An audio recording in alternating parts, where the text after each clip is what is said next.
What is up, everybody? How are you doing today? Happy Thursday, October 22nd. We are very excited to have you here joining us, The Fantasy Tap. My name is Michael. This is John. What's going on, everybody? How you doing today? I think they're doing great. I hope so. I wish they could talk back to me. Yeah, me too. Today's beer of the day, real quick, just before we jump into the show, we're drinking on the Summer Shandy by, say that name, John. Leinenkugel. Leinenkugels. Yep, something like that. Yes. Lein and a bunch of other letters. So they're out of Chippewa Falls, Wisconsin. Probably Green Bay Packer fans. I would hope so. I mean, most people out of that area are. It's a pretty popular brew. Yeah, it's definitely a popular, kind of a more prominent one that gets shipped out around a little bit more. But it is a favorite of mine. Is it really? It is one of my, go-tos. There you go. I haven't had it in a while. Big citrus guy. Yeah. Quite citrusy. Beautiful. Awesome.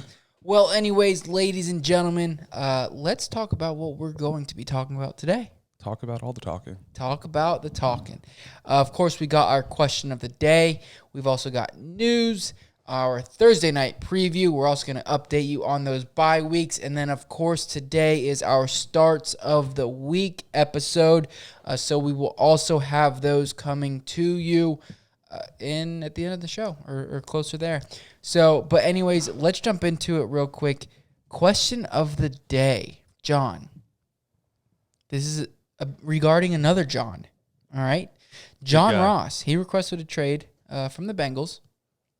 I think he's done it a couple times.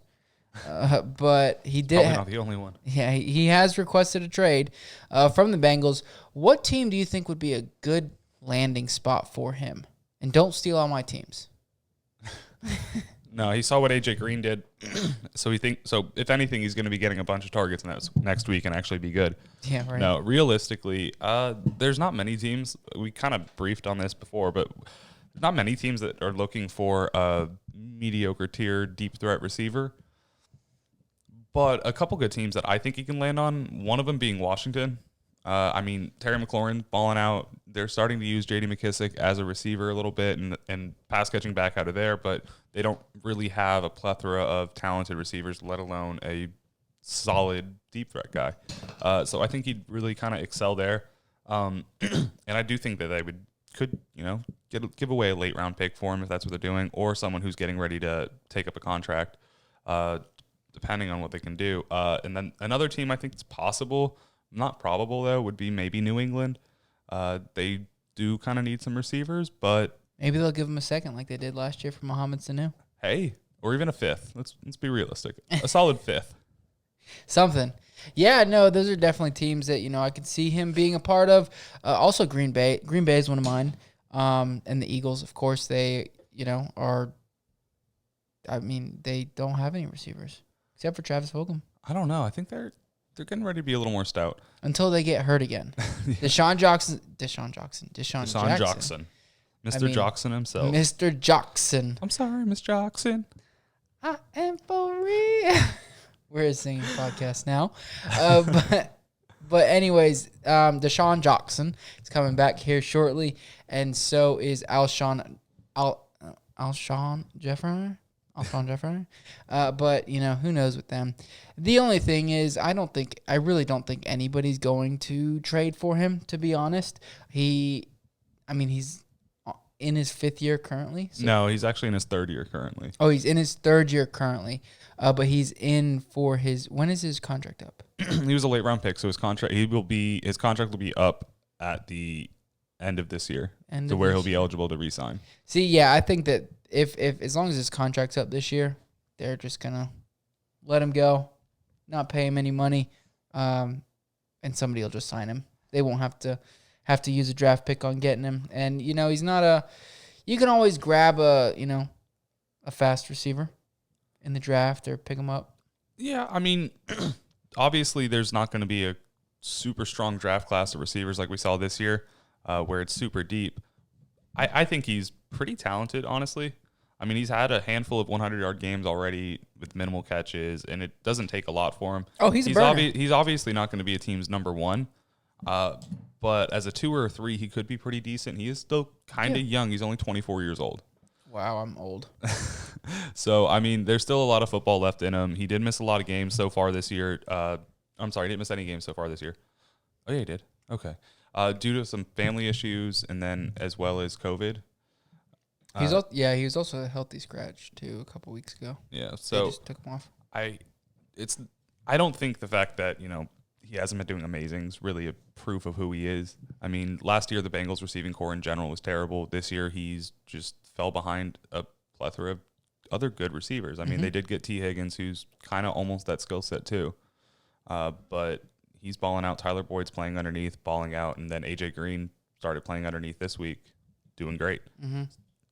Yeah, so, I mean, like I said, there's definitely receiver needy teams out there, but I mean, I don't see them getting anything, but you never know. Those could be some landing spots for John Ross. Maybe in the offseason.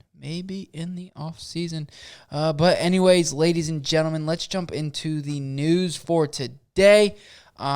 First, a little bit of a surprising news today. Antonio Brown is going to be eligible after week 8 from that 8-game suspension. It's kind of a scary thought. I mean, obviously I'm assuming he's rostered in honestly a majority of leagues. I know in each one of my dynasty leagues he was already taken. And then I want to say 4 out of 5 of my redraft leagues he was grabbed up. Do you have his roster percentage? I do indeed, 4.2%. So. Oh, wow. So I just play with some smart people. Or some risky ones. Yeah, or some risky ones. Yeah, exactly. No, but it's interesting to see. I do see that Seattle does have some interest in him among some other teams.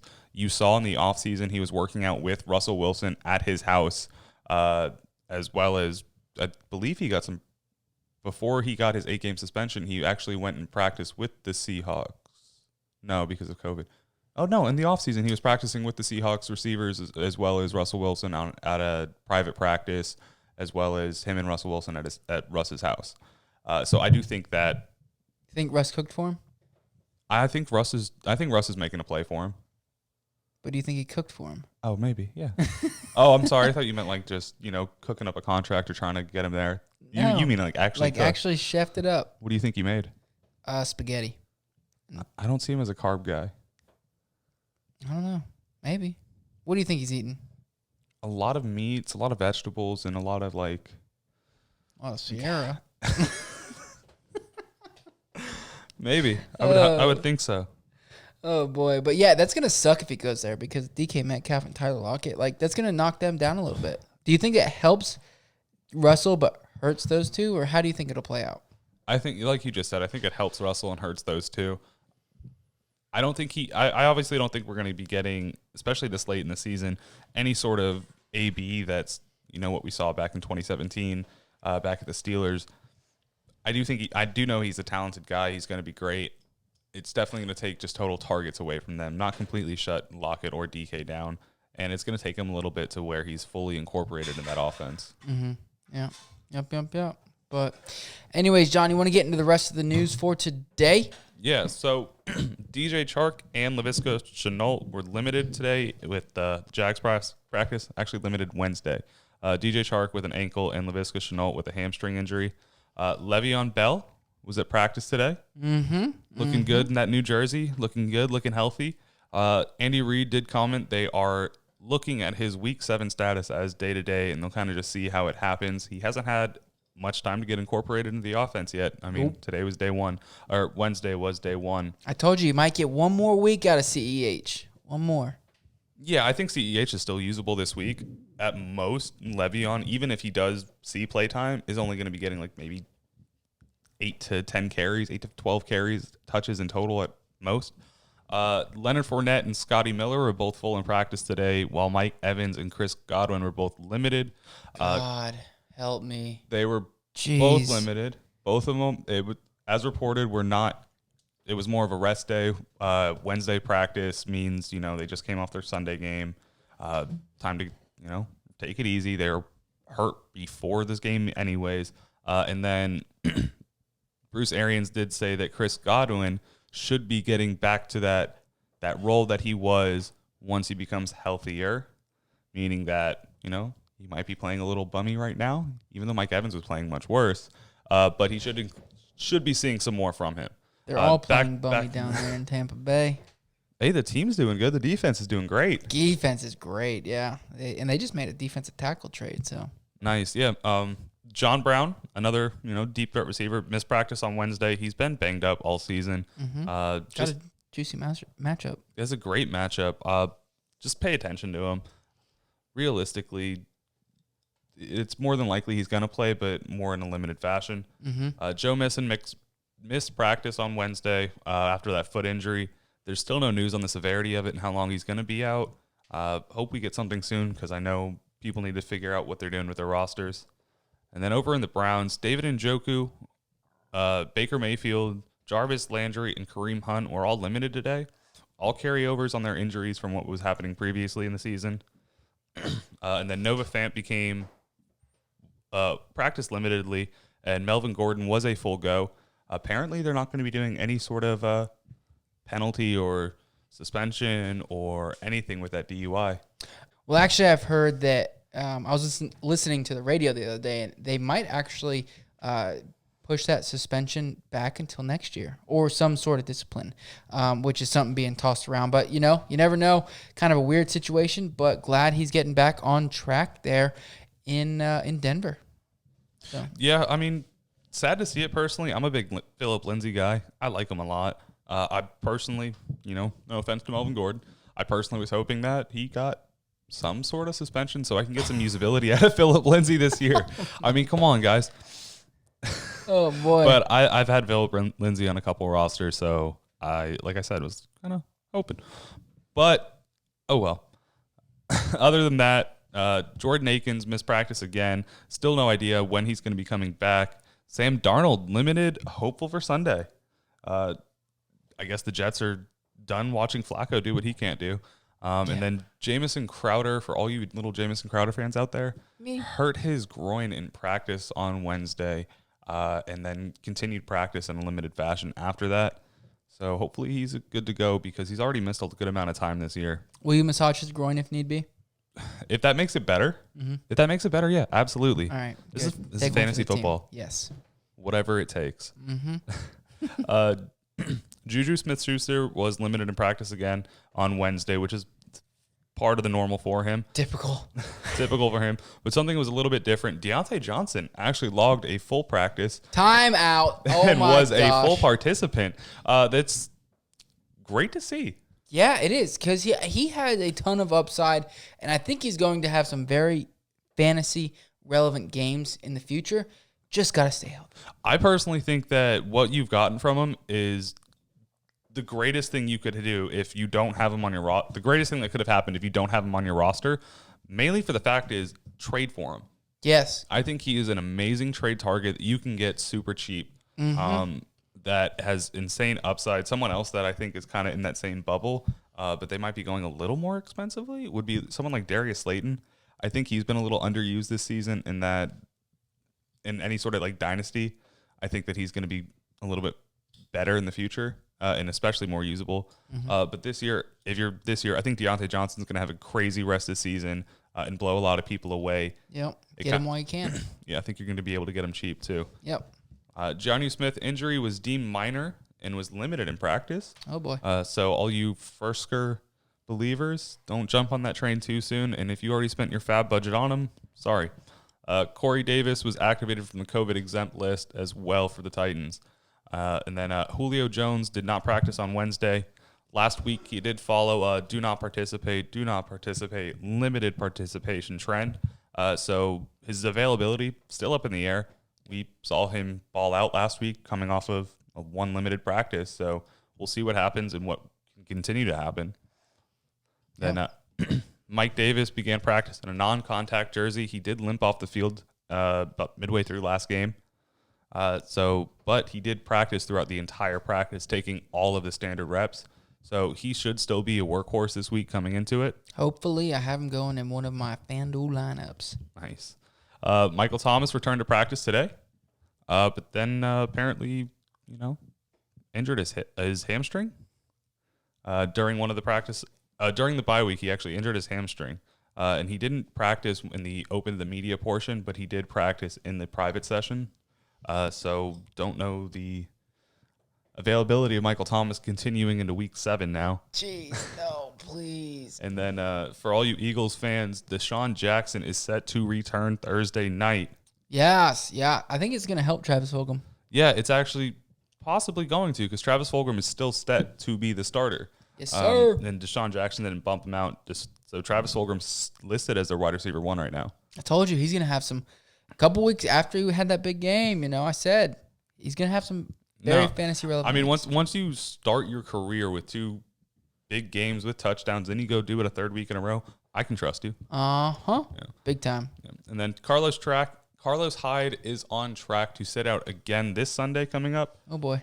So Chris Carson players? Fire him up. Rashad Penny, still no idea when he's going to be coming back. He's supposed to be eligible by this point. This is the time frame when we should have been expecting him back, but apparently he's not doing the best at it. And then for you 49ers guys, Jeff Wilson, who did sit out last Saturday, for all the people that are buying in the hasty hype, expecting a bunch of work from him this week, Jeff Wilson was out, who's lined up to be that backup after Jerick McKinnon, and Hasty came up from the practice squad. So I'm personally not jumping on that Hasty train. I'll pick him up, but I want to see what happens. Okay. I want to see what happens. I still think he's going to have a little bit of a role, but it's murky. It's murky over there in San Fran. I think so too. So it is. I mean, but it seems like whoever the lead back is, I'm totally happy to play. Yes. Telvin Coleman is eligible to return, but not likely to return until possibly next week. So I'm not grabbing any of those guys with a lot of future forethought or future expectations from them. Mm-hmm. Yeah, no, I agree. It's definitely a little bit too murky of a situation for me. But, like you said, that is a great running back to have. Whoever starts for the San Francisco 49ers, you want them. But, yeah, anything else, John? Yeah, so coach for the Carolina Panthers did say that. Matt Rule. Yes, Matt Rule. Sorry. Matt Rule did come out and comment on when asked about the time frame for Christian McCaffrey to return, and said that it could be this week, could be next week, could be the week after that, meaning that he has absolutely no idea. Yes. It's definitely not going to be this week. So realistically, I would expect him to be out a couple more. I mean, they're not in any contention to the playoff realistically, in my opinion, so there's no reason to hurt your future back. He's still pretty young. Don't rush him back in my opinion. And you've got Mike Davis balling out anyways. Yep. Yeah, I do think that if they wouldn't have had Mike Davis do what he's doing, then they would have pushed him back into probably be, maybe not this week, but they would want to get him out there sooner. So as long as Mike Davis keeps balling, they can keep sitting CMC and let him get healthier. Yeah. So nice to see. But yeah, so that's it. I did see one thing real quick on Austin Eckler as well. Oh yeah, going to be a little bit longer than they originally thought. Oh yeah. Yeah. So they did another MRI, I guess, or another evaluation, and it's going to be a little bit longer. The quote was later rather than sooner. Not good for you Austin Eckler owners. I'm pointing my thumbs at me. So dang, another one bites the dust. But really sad to see. It's all these pass catching backs. Things just keep happening to him. Fournette, Bell. Fournette just got cut. Christian McCaffrey. Bell got cut. Fournette got traded. No, Fournette didn't get traded. He got cut. He got cut too? He got released, yeah. Yep. Bell got released too. Yes, he did. And then Christian McCaffrey, Saquon Barkley. The only guy that's still alive is Alvin Kamara. Yeah. Knock on wood. Keep going, Alvin, because you're helping us. You're helping us out right now. Saving us. But anyways, real quick, guys, one more thing before we jump into our Thursday night preview. We're going to update you on those bye weeks. Remember, it's kind of changing. You got to stay on your toes. Make sure you know currently this week, the bye week teams consist of the Colts, Ravens, Dolphins, and the Vikings. Hopefully, Dalvin Cook comes back next week. Yeah, so hopefully he's looking good because I do not want to have to look at starting Madison again and then get burnt. Dude, I'm still crying about that. It hurts. I go to bed every night. I wake up in cold sweats, and I see Alexander Madison standing there laughing at me. You know, it's my biggest burn from this weekend that hurts me the most. What hurts the most? What? Was that Kenyon Drake did that 69-yard run for Bro, the touchdown. Literally the last play of the game. I No lost. reason for it. I lost because of that. I'm sure. And I know a billion other people did too. So you're in the same boat with me, and it sucks. But anyways, like I said, bye weeks, Colts, Ravens, Dolphins, Vikings. Colts, Ravens, Dolphins, Vikings. Colts, Ravens, Dolphins, Vikings. Handful of really good players in those three teams too. Yeah, like Phillip Rivers. Oh, boy. But anyways, ladies and gentlemen, let's jump into our Thursday night preview. You got a huge game. Huge going on tonight, Thursday night. It is an NFC East showdown. Winner takes all, or at least for now, going to take the lead. Wow. Yes, it's quite under. Absolutely insane. I don't even know what the word is. Well, whoever it is would be tied with the Cowboys up until Sunday. Oh, do the Cowboys have 2 wins? Cowboys have 2 wins. Oh, wow. So they'd be tied. Dang. Cowboys probably going to lose again. No, actually, they have a pretty good game. So, but anyways, we got the Giants and the Eagles playing. So out there in Philadelphia, if you're out there in Philly, go stop by, swing by, say hi to Danny Jones, Danny Dimes. Danny Dimes sitting there in Philly. Who's your favorite quarterback in this game? Carson Wentz. Really? Carson Wentz. Yes. I mean, look at what he's done the past couple weeks. Not been pretty, not been sexy, but he's still putting up points, and he's currently ranked the number 9 quarterback. So I hate it. I hate it with no offensive line, but he's still getting the job done. And I don't trust Danny G. I don't know why I keep calling him Danny. No, I mean, I don't really blame you. He's been extremely disappointing. There was a lot of people that were really hot on him going into this season, but nothing happening from him at all. We do know that offensive lines. Are you talking about Daniel Jones? Yeah, we're talking about Daniel Jones. Nothing happening from him. His best game being week 1, which, I mean, was terrible, honestly. He's already had 7 turnovers this season.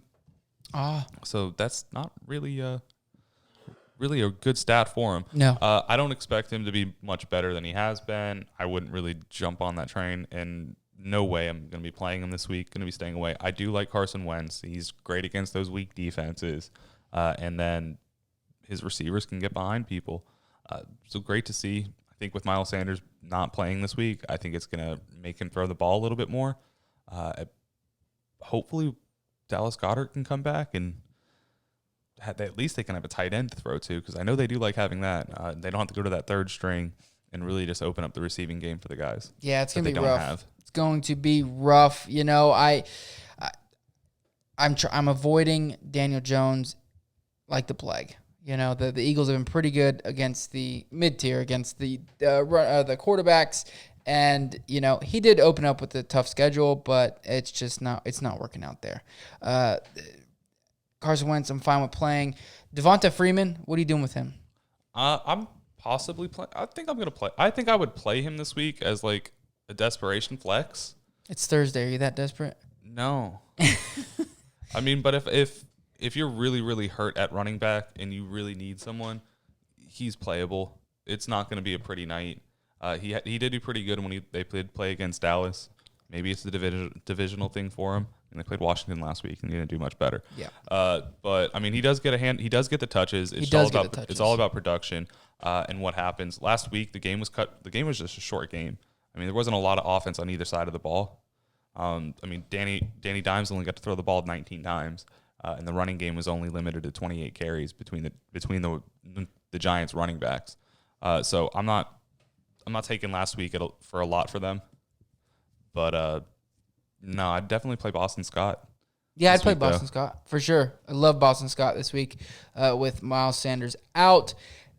I'm playing him. He didn't do it this year, but he did it last year. Yeah, he did. For a game or two, for 2 games. So, I think he's going to get the work in the passing game, especially if you're in any PPR style format. The Giants have allowed the 6th most passing yards to running backs this year so far. So it's nice little setup there for him. So fire up Boston Scott. He's going to get some nice work in the run game as well as the passing game. Other than that, Freeman, for me personally, unless my running backs are as follows: Jonathan Taylor, Mark Ingram, Myles Gaskin, and Dalvin Cook, all on buys, then I'm not going to play him. I'm not going to play him. I just don't trust him. And they benched Andrew Thomas last week, which is kind of scary. Their 1st-round draft pick. It is. I mean, he's young. Maybe he's just not doing what they need him to do. Yeah. So, but anyways, after that, I'm playing Travis Fulgham. I'm playing Darius Slayton as a flex option. I think maybe a wide receiver 3 flex option there. Yeah. I think he's going to get that work. He's a top 24 receiver this week. You think a top 24? I think he can be a top 24 easily. Mm-hmm. I think that's pretty much his floor when their offense moves. Yeah. They kind of got out of that slump that they hit in the beginning of the season. They're kind of working out of it. You can see it between their whole team. It's kind of once Devonta Freeman got there and got comfortable there. Yep. But I would play Darius Slayton. And he's getting the targets too, which is nice. Yeah, I might even play Deshaun Jackson this week, even with Fulgham kind of balling out. But if he does play and he's pretty healthy to go, I'll take him. I know week 2 and week 1 he got a handful of targets, and I'll take him on that PPR upside as a, like you said, a weak flex at that. Desperation flex, but I might play him. Now, what about the tight ends? I would love to say I'd play Evan Ingram this week, but he's just not doing much. He's not Evan Ingram. I don't know who they picked this guy up and got out of the locker room, but that's not the Evan Ingram we saw 2 years ago. Mm-mm. He's Evan Mehgram. Oh, that is terrible. Yeah. No, he gives you floor numbers that you can get from almost any tight end. And shoot for the stars. Yeah, I mean, I would rather go for someone who, if I'm going to be getting these type of numbers, I'm going to go for someone who is unheard of. If they do get more numbers than what Evan Ingram's giving me, I look like a genius. Everyone's going to be scared when they see me against them. Yeah, exactly. Like, or what the heck? That dude's on. This is the guy that finally started Logan Thomas the right week. Oh, my God. Why is Dan Arnold there? Don't get me started on Logan Thomas. Ugh. Every week. Start of the week. No start of the week. Boom. Balls. I'm an idiot. It's all right. But yeah, Evan Ingram, I'm if I'm desperate, I'll grab him. I'll play him. But I'm definitely not forcing him into my roster or into my lineup. There's still other tight ends out there in majority of leagues. Would you play Eric Ebron this week or Evan Ingram? I think I might take. Like I said, I'd take Ebron on the upside. I don't think Ingram has the upside that he used to. I mean, I would take Ebron. I mean, I think he does, but I just don't think he does on this team. He's got to go to another team. Oh, he's talented. It's all about where they are, the situation they're in, and his situation's just really terrible for him. Yeah. My question for you, though, is would you rather play Evan Ingram or Richard Rodgers? I'm playing Evan Ingram. Are you? Yeah, I'm playing Evan Ingram in that. Just because I don't know if there's upside in Richard Rodgers. I know that Carson likes to target his tight ends and whatnot. But I don't think that they're going to be using him, and he could get in the end zone. He is a big guy, 6'4". I want to be 6'4", but nice, solid red zone target potentially. But I just don't trust it enough now. I don't know. He was the tight end 2 for Green Bay back in 2015. Oh wow, nice stat. Throwing that out there. And he did have a 500-yard season where he did get the ball thrown to him 85 times and caught it 58 with 6 touchdowns. I mean, so about 5 years ago, he was halfway decent. So let's see what he can do now. So was Evan Ingram back then. Ingram was in college. Oh boy, but yeah, no, I think in that situation, I'm playing Evan Ingram just because I know he'll get me 5 points. I know that, and Richard Rodgers could, No, I know. but at that point, yeah, No, I I'm mean, not. I know. I think I would take Evan Ingram too, just on the upside as well. Dope. I think the upside's there. Dope. And then of course, are you starting Jake Elliott? That's the question on everybody's mind. I never start the Thursday night kicker. Nope, don't do it. I have no reason for that. Even Graham Gano, he's currently the 6th kicker on the year. No, my kicker is Jason Sanders. Yes. Mine is Rodrigo, but he doesn't play this week, so I got to find another one. It is Jason. It's okay. Oh, competition on the waivers for some kickers now, huh? Yes. Wait, who doesn't? Jason Sanders. Oh yeah. No, I already picked mine up. I picked up Mason Crosby. Plus, Smart. we're co-managing. True that. Co-micro. Co-micromanaging. Micromanagement. Micromanagement. Yeah. But anyways, let's jump into our starts of the week, John. I want to get into that. Let the people know who we're going to be starting and why. And if they don't, they better. That's it. So let's get into that. Matt Stafford, I'm going to ride this train until I die not because of Matt Stafford, but because of who he plays. John, if you're ever on Twitter, which you are, and you ask me, Michael, who should I play this week? Should I play X quarterback playing the Atlanta Falcons or Patrick Mahomes? Okay. Not a real situation, but a mediocre quarterback, another like mid-tier quarterback. I'm going to say, and this is exactly the answer you're going to get right out. Look at last week, look at the week before. Quarterbacks against Atlanta have all finished as a quarterback one on the week, except for week 3 when Foles came in for Trubisky. And then I put a little parenthesis and I say combined they would have finished as a quarterback one. Meaning every week that Atlanta plays a quarterback, which you always play a quarterback in football, they finish as a quarterback one on the week. A quarterback one, not the quarterback one, but a quarterback one. And a lot of the times they finish as a top 5 quarterback. That's awesome. That's a great stat. Great stat. Beautiful. Yes. Check it out. Twitter at thefantasytap. You'll see it. Just scroll through. You'll see it plenty of times. So, boom, Matt Stafford, start of the week. All right, mine's going to be Big Ben, honestly. Do you want to know what my stat is? Nope. It's not as impressive as yours. Well, mine's not impressive. It's just... No, that's a pretty great stat. I mean, you're telling me the Falcons have allowed a number 1 quarterback every week. That's awesome. Except for week 3 when Trubisky came in. Okay. I hear you. Sorry, I hear you. Wind down. Okay. So do you want to hear my stat? Yes, I do. The Tennessee Titans have allowed a number 1 quarterback 3 times. Not as much as 6. If you're including that Foles and Trubisky mashup. Do you want me to get into that whole thing again? No. You don't have to repeat yourself. Wind down. Calm down. It's all right. Okay. But no. Big Ben, an absolute baller. You just saw him go out and have his team put up 38 points against the Cleveland Browns. But it actually turned into a bad game. But the only reason you actually had that, it was sarcasm in case anyone was actually wondering. The only reason you had that was the fact that the defense for the Pittsburgh Steelers ended up scoring multiple times. I think was it multiple? I know at least once. They got the pick 6. Didn't they have a fumble 6 too? I don't know. Defense scored, moved the ball downfield, gave them less field position. Chase Claypool had that end around in the end zone. They were forced to run the ball with that 35-point lead. You're not going to be seeing that this week against the Tennessee Titans. You're getting the battle. You're getting the battle of the 2 undefeated teams. Both teams are balling. Mm-hmm. I mean, you've got 2 great running backs. You're going to be seeing points going up on the board, kind of like you did last week when they were playing the Houston Texans, who have just been a different team since Billy O'Brien got fired. B.O.B.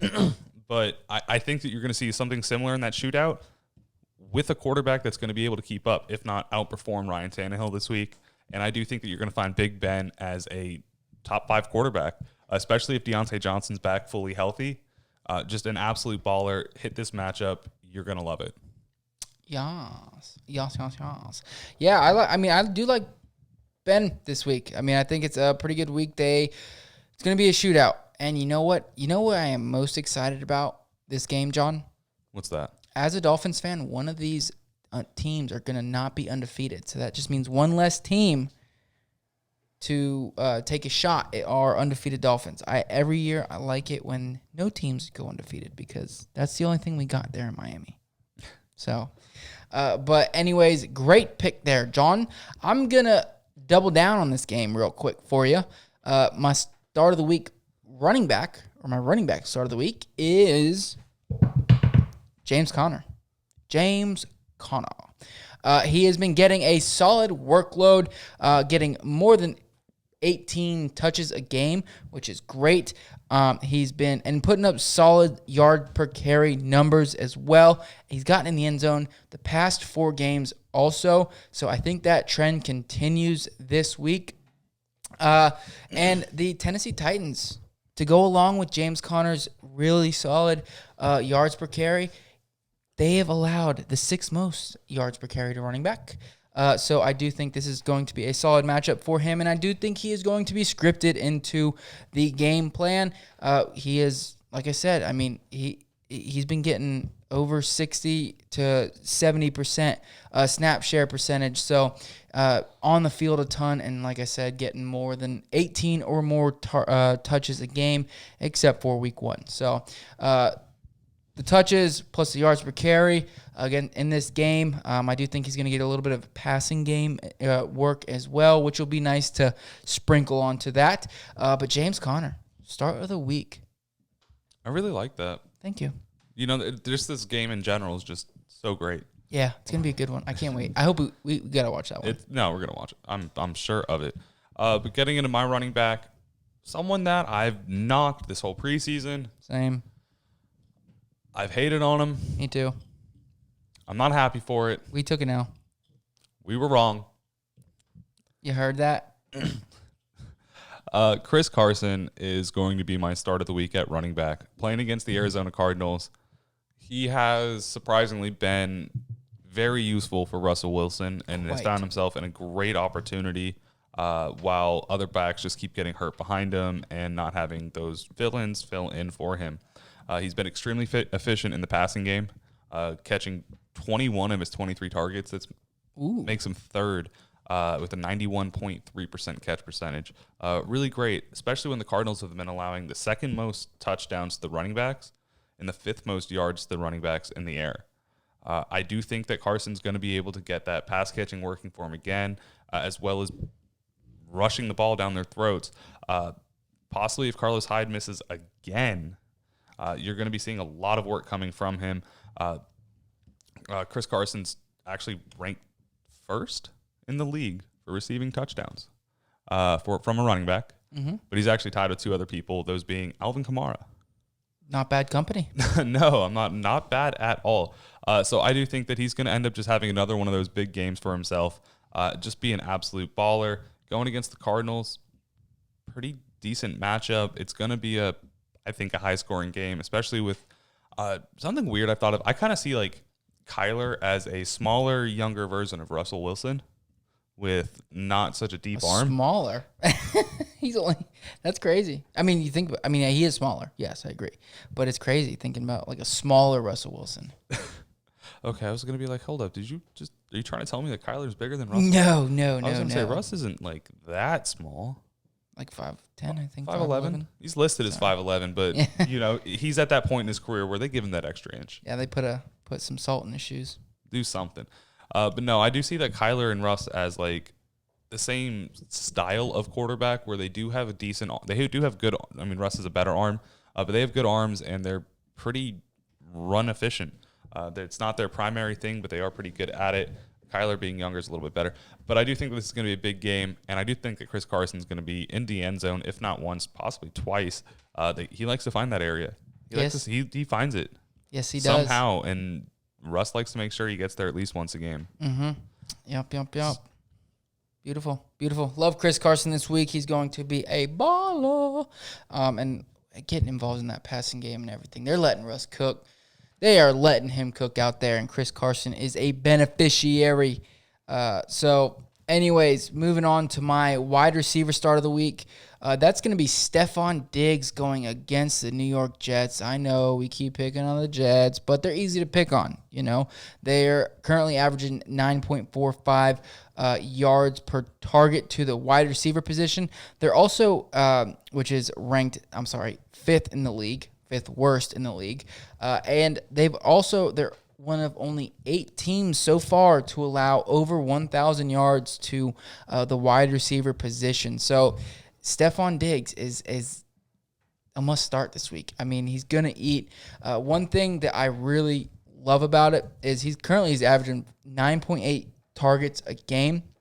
And I was talking about it at the beginning of the season, during draft season, when he came to the Buffalo Bills.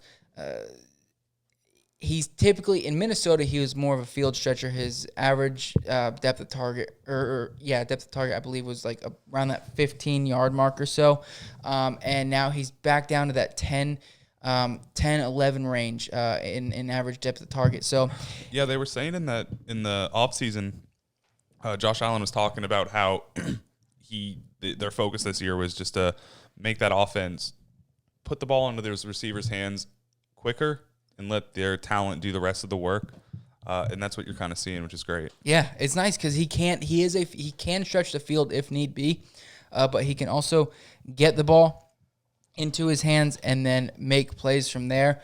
So I do think, he's currently in a standard. He's number 5 in PPR. He's number 4 ranked wide receiver, and I think he's going to continue on that path. He put up. He didn't get a touchdown in week 1 against the Jets, but he did catch 8 of 9 targets, so put up just over 80 yards. So I think we see that again, and I think he might get in the end zone this week. My stomach is telling me. Oh, does it? Got some butterflies. No. Someone that I think is possibly someone a lot of people have forgotten about this year. Not me. Ooh, he's hot. Especially not with these last 2 weeks, though. A.J. Brown came in here, has been averaging, including week 1 where he left a little bit early, averaging 8 targets per game and catching a majority of those. Currently sitting at 17 catches, absolutely a monster, getting lit up and able to find the end zone already 3 times. It's at least once per game. I mean, he's going up against Pittsburgh this week. I've already talked about and already ridden the train about how you should be playing Big Ben. Ryan Tannehill's not a slouch of a quarterback in any way, shape, or form. They actually started to compare him to Pat Mahomes. Not even kidding. They put some graphics out there. Okay. So, obviously, this is going to be a ball that's going to be moving downfield. If Jonnu Smith is banged up in the slightest, A.J. Brown's going to be there. Corey Davis is back. A.J. Brown's still going to be there. He's going to get his touches, and he's productive with those catches. So I do think that he's going to be able to light it up again. He's going to be getting plenty of opportunity, and he's going to need to get in the end zone at least once or twice for Ryan Tannehill if they have a shot at winning this game. As much as they would love to just rely on Derrick Henry this week, that Steelers defense is pretty stout against that run. So I don't know how much they're going to be able to put stock in that. They're going to need to open up that passing game to be able to run with Derrick Henry efficiently. Mm-hmm. So they're going to have to rely on their talented receivers. And A.J. Brown's the best one there, and he is a stud. Yep. Yeah, and the secondary for the Steelers, they've been pretty good, but not like last year, not where they were shut down. Yeah, shut down. So I like A.J. Brown. I think he is coming into his own, and I think he's in for a pretty big week. So start him. Now moving to my tight end start of the week, I'm going with Hunter Henry playing against the Jacksonville Jaguars. He is getting a solid and consistent target share. He's getting just over 20% target share on his team and 15.8 in the red zone. So he's getting those red zone targets, which is nice. Now he's only scored 1 touchdown this season so far. But, that's bound to change. I do think he is going to, get in the end zone a few times, not this week, but just, could be this week. But I do think he's going to get a solid enough target share where he is going to be tight end 1 this week. And anytime you can get tight end 1 numbers, you're happy because that's all you want is a little bit of consistency and, 10 plus 15-point range, which I do think is doable. Now, the Jaguars are not that good against the tight end, currently averaging 10.6 yards per target on the season. Second worst in the league, and they've already allowed 5 touchdowns to the tight end position. So one less than one per game. So I do think that Hunter Henry is in for a solid week.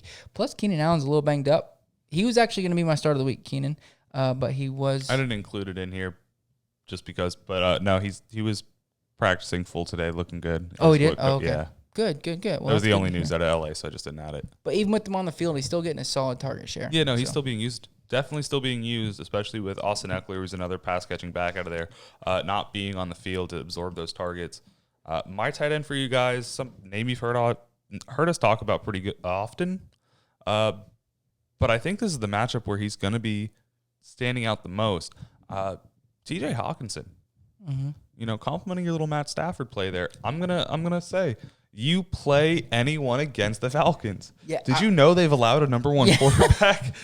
I was gonna make him my tight end start of the week too. I thought you would. Too. I was surprised you didn't. That would have been 2 weeks in a row, and I'm not about that life. No, so obviously you're going to be playing your tight ends against the Falcons, especially when they're talented. They've allowed the most touchdowns to any tight end or out of anyone else to the tight end. That being 7. They've allowed the second most receiving yards to the tight end, and as well, they're second in the catch percentage to the tight end. So I do think that T.J. Hawkinson's going to find himself getting the ball at least a handful of times, as well as getting the ball in the end zone. He's currently ranked 3rd in the league in red zone targets, as well as being ranked 6th with 3 touchdowns. He's been there. He knows where it's at. He knows how to find it. He just needs to get the ball in his hands, and against a crappy Atlanta defense, it's a time to do it. He hasn't been stand out this year. He's still kind of young. Week 1, he did ball out against the Chicago Bears. He was able to catch the ball 5 times. That's a pretty good defense. Mm-hmm. Now let's see what he can do against a crappy defense, especially someone who's not allowing that's been allowing points to the tight end week in, week out. Light up T.J. Hawkinson. Let him get you those 5 catches and another touchdown. Yeah, let's get on that. Ooh, good one, John. I enjoy that. Like I said, I was going to pick him, but last week I did Matt Stafford and T.J., and I don't want to do that again. So this great play. Very solid. Falcons are a team to pick on, similar to the Jets. Falcons, the Jets.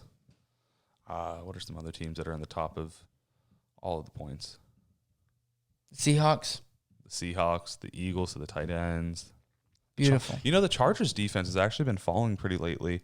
It's a lot of injuries. Quarterbacks and receivers have been lighting it up. If you go looking like through week 7 or 3 through 7 rather than like a full season, the Chargers jumped to the number 1 spot. Yeah, they're banged up big time.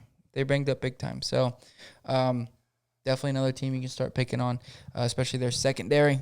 And Joey Bosa was, banged up for a while. I think he might still be, not 100% sure, but Bosa's still out, yeah. Yeah, so.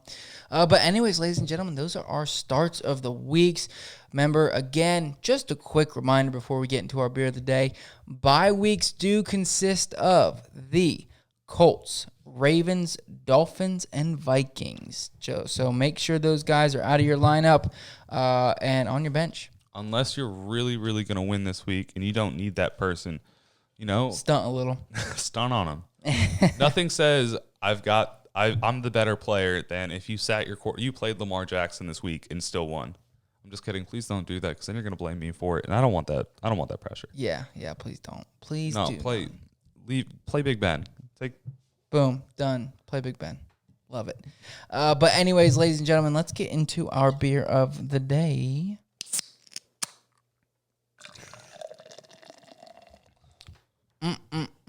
It was a good one. We are drinking on the Summer Shandy by Leinenkugel from Chippewa Falls, Wisconsin. Some cheese heads up there. Obviously, some beer heads as well. It is a pretty solid beer. Pretty solid. I'm a pretty big fan. Yeah, I enjoy it. It'd be great on a boat, something like that, It's great beach beer. Oh, yeah. Yeah, you can tell. They hint to it in that Summer Shandy. The art on the bottle. It's a couple lake houses with a boat on it. So, it's some summertime. Yes, water skiing. So, it's a summertime beer.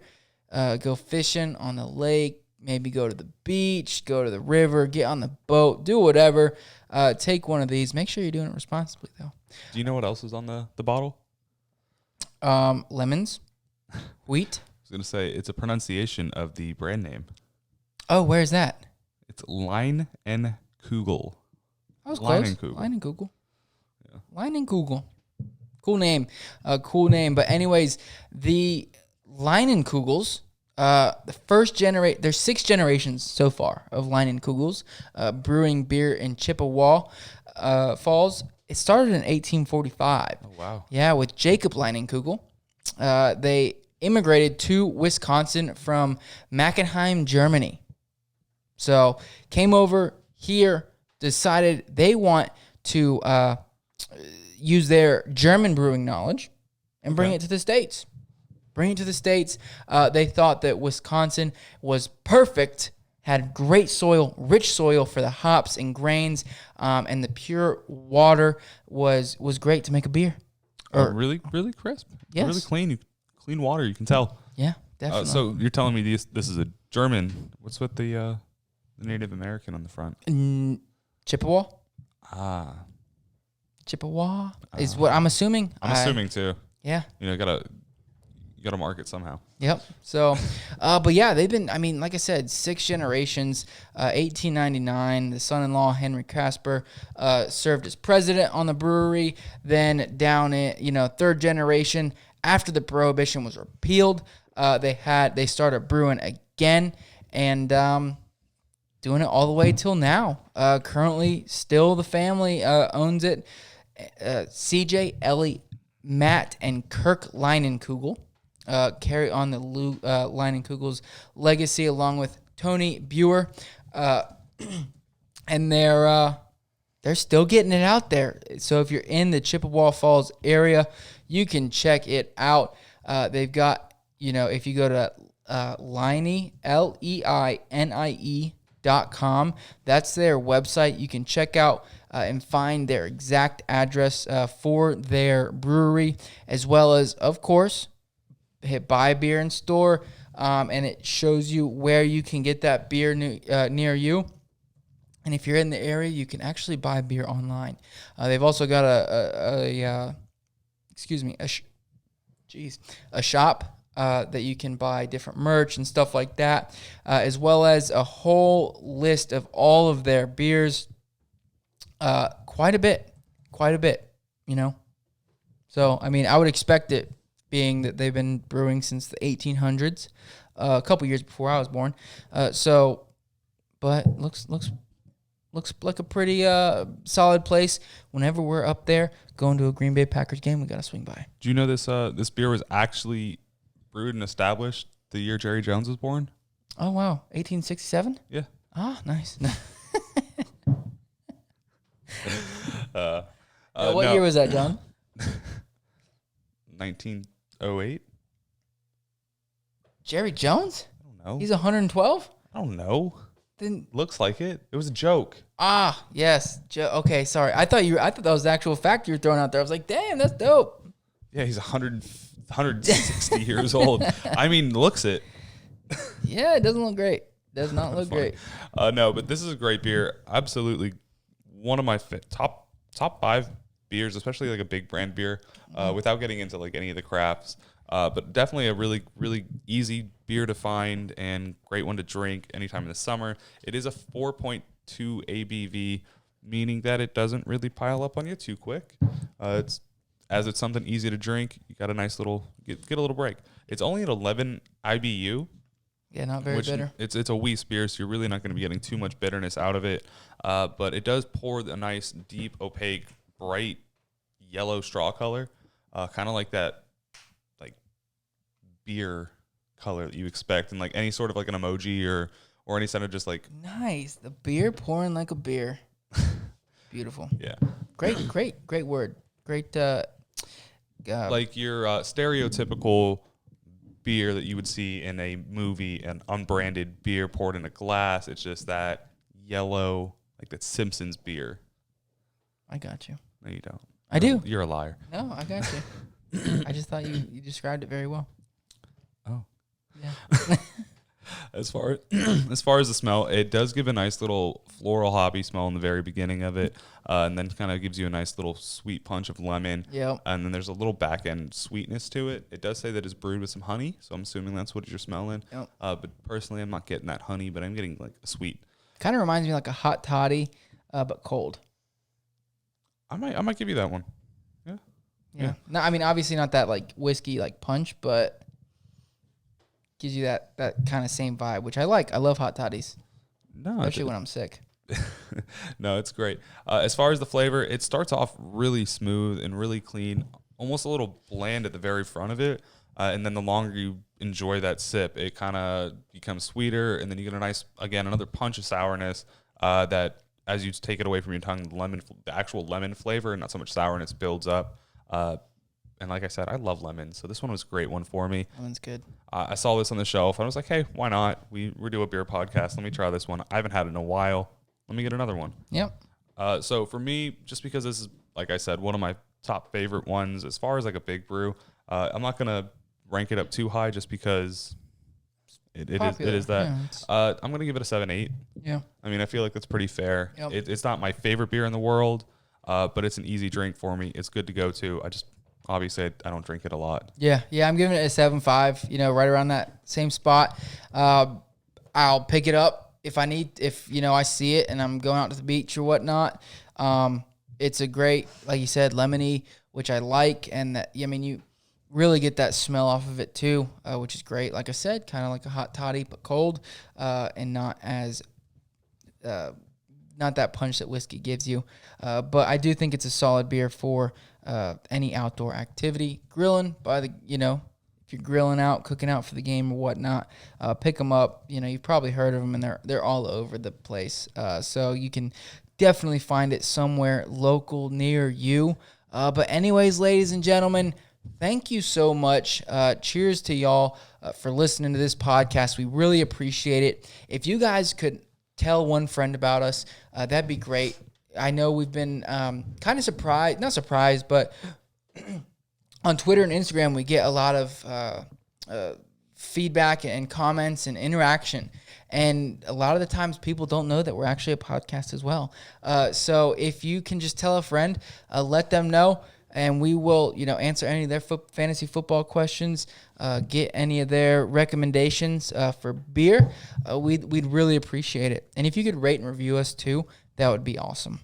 Yeah, so anyone, if you, like we just said, if there's people that didn't know we were a podcast, if you guys didn't know, we're also an Instagram and a Twitter page. Oh, yes. Where if you guys need to reach out to us or have questions and want to ask us anything, you can find us there. It's going to be at thefantasytap, really cute, really clever. If not, we have an email as well. We answer everything we get, and that's going to be thefantasytap@gmail.com. Make sure you guys are reaching out. Please, like he said, like, share, subscribe. Follow us if you guys enjoy what we're telling you. If we've won you a league, let people know. If we've won you a game based off of some advice you've taken, let people know. It means a lot to us. The littlest bit of support goes a long way, especially with the size that we are. Yep. So really appreciate everything you guys have done so far. Please keep it up because just love it. Love you guys. Thank you so much. And we will see you again on tomorrow. Friday. Yeah, we love you guys. Thanks so much for the support. We will see you then. Streams of the week coming.